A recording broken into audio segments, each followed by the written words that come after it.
बिस्मिल्लाहिर्रहमानिर्रहीम अस्सलाम वालेकुम जी। फ़र्स्ट चैप्टर के शानदार रिस्पॉन्स के बाद इंशाअल्लाह आज हम चैप्टर नंबर 2 बायोलॉजिकल मॉलिक्यूल्स के एमसीक्यूज़ करेंगे पास्ट पेपर्स के। तो एमडी कैट 2025 की प्रिपरेशन को बूस्ट करने के लिए पास्ट पेपर्स करने के लिए आप हमारे साथ जुड़े रहिए।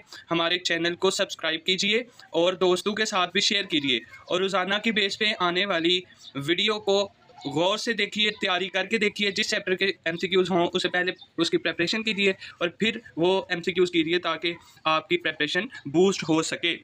तो पहला MCQs, which bond is the potential source of chemical energy for cellular activities.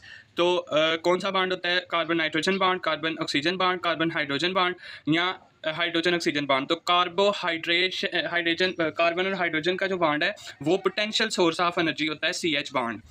दूसरा एमसीक्यूज है जी, which electron pair is shared between two atoms.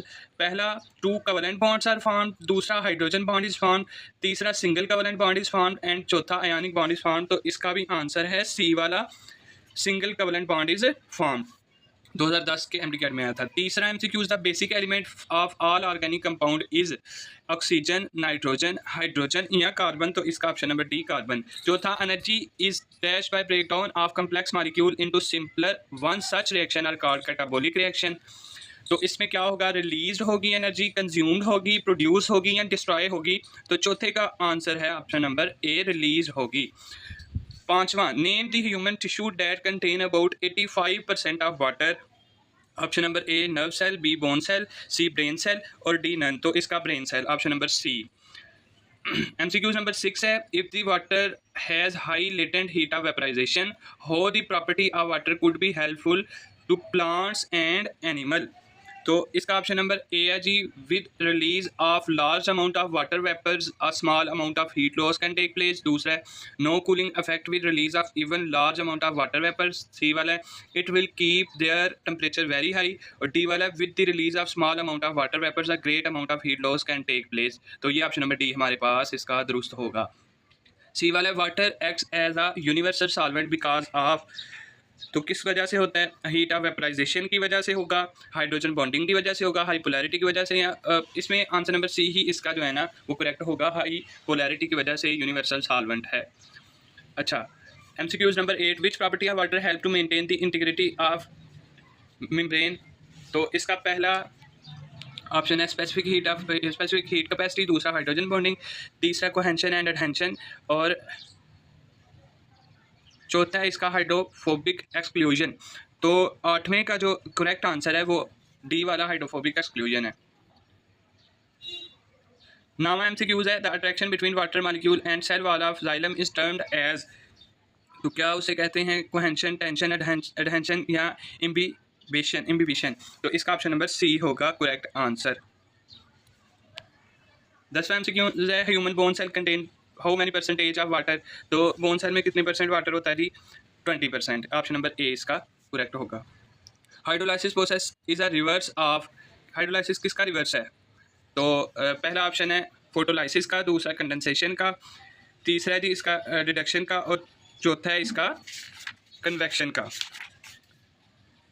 तो 10वें का जो करेक्ट आंसर है 11वें का वो जो है हाइड्रोलाइसिस जो है वो कंडेंसेशन का जो है ना वो रिवर्स होता है।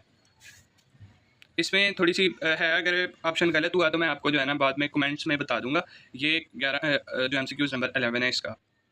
12 है, dash form almost 3/4 of the body. पहला ऑप्शन है वाटर, दूसरा है जी प्रोटीन, तीसरा है जी कार्बोहाइड्रेट, चौथा है जी लिपिड। तो 12वें का करेक्ट आंसर है वाटर। 13वां एमसीक्यूज है, dash play key role in maintaining the integrity of the lipid bilayer. पहला हाइड्रोफिलिक एक्सक्लूजन, दूसरा हाइड्रोफोबिक एक्सक्लूजन, तीसरा हीट ऑफ वेपराइजेशन और चौथा है स्पेसिफिक हीट कैपेसिटी। तो 13वें के जो करेक्ट आंसर है वो बी वाला है, हाइड्रोफोबिक एक्सक्लूजन। 14वां एमसीक्यूज है जी, the specific heat of vaporization of water plays an important role in the regulation of heat produce by reduction, redox reaction. तीसरा है ऑक्सीडेशन, दूसरा है और नन ऑफ दीज। तो इसका करेक्ट आंसर जी होगा ऑप्शन नंबर बी, ऑक्सीडेशन। 15वां एमसीक्यूज है, which type of bond must be broken for water to vaporize. तो 15वें का ऑप्शन नंबर 1 है जी, नॉन पोलर कवलेंट बॉन्ड, दूसरा ऑप्शन है जी पोलर कवलेंट बॉन्ड, तीसरा जी हाइड्रोजन बॉन्ड और चौथा है कवलेंट बॉन्ड। तो 15वें का जो करेक्ट आंसर होगा वो हाइड्रोजन बॉन्ड होगा। 16वां MCQ है what is the percentage of H2O in bone cell. तो बोन में हमने पहले भी पढ़ा 20% वाटर होता है, तो 16वें का ऑप्शन नंबर बी होगा। 17वां at 25 degree Celsius the concentration of each hydrogen and OH ion in pure water is about dash mole. तो कितने मोल होगी मोल पर लीटर। तो 17वें का आंसर नंबर बी है हमारे पास 10⁻⁻⁷। 18वां MCQ है which property of water help to maintain the integrity of the lipid bilayer membrane. पहला ऑप्शन इसका स्पेसिफिक हीट कैपेसिटी, दूसरा हाइड्रोजन बॉन्डिंग, तीसरा कोहेंशन एंड एडहेंशन और डी वाला हाइड्रोफोबिक एक्सक्लूजन। तो इसका आंसर भी डी वाला ही होगा। 19वां MCQ है water contributes how many percentage of total mammalian cell weight. तो कितना वाटर इसमें कंट्रीब्यूट करता है, तो 70% करता है जी, ऑप्शन नंबर डी। 20वां MCQ है carbohydrate are organic molecule and contain 3 elements. तो कार्बोहाइड्रेट कौन कौन से एलिमेंट्स पे कंसिस्ट होता है, carbon water and oxygen, carbon sulphur and hydrogen, carbon calcium and hydrogen या carbon hydrogen and oxygen. D वाला ये करेक्ट आंसर होगा। 21वां MCQ है the compound which on hydrolysis yield पर polyhydroxy aldehyde ketones of units are. पहला option है lipids, दूसरा प्रोटीन, तीसरा है पॉलीन्यूक्लियोटाइड्स और चौथा है कार्बोहाइड्रेट। तो इसका आंसर भी कार्बोहाइड्रेट्स ही होगा, ऑप्शन नंबर डी। 22वां MCQ है which one are intermediates in respiration and photosynthesis. पहला राइबोज एंड हेप्टोलोज, दूसरा ग्लिसरल्डिहाइड एंड डाइहाइड्रोक्सी एसीटोन, तीसरा ग्लूकोज एंड ग्लैक्टोज, चौथा फ्रुक्टोज एंड राइबोलोज। तो इसका ऑप्शन नंबर बी सही होगा, ग्लिसरल्डिहाइड एंड डाइहाइड्रोक्सी एसीटोन। 23वां MCQ है which of the following is a keto sugar are the simplest monosaccharide containing keto group is. पहला option है glyceraldehyde, दूसरा राइबोज, तीसरा डाइहाइड्रोक्सी एसीटोन और चौथा है ग्लूकोज। तो 23 वाले का जो ऑप्शन करेक्ट होगा वो डाइहाइड्रोक्सी एसीटोन होगा। 24 वाला the most common respiratory substrate as a source of energy is glucose, option number 1, sucrose option number 2, fructose option number 3, insulin option number D. तो 24वें का जो करेक्ट आंसर है वो ग्लूकोज है। 25वां MCQ है which one of the following is the formula structure of alpha D glucose. तो इसका आंसर क्या होगा, इसको आपने देखना है, आपने लगा लेना है, लेकिन इसका करेक्ट आंसर है ए। तो यहाँ हमारा पार्ट 1 कंप्लीट होता है। 25 MCQs की सीरीज़ थी, इंशाल्लाह हम नेक्स्ट आएंगे और इस चैप्टर को 2 या 3 पार्ट्स में मुकम्मल करेंगे इस चैप्टर को इंशाल्लाह। जज़ाकल्लाह।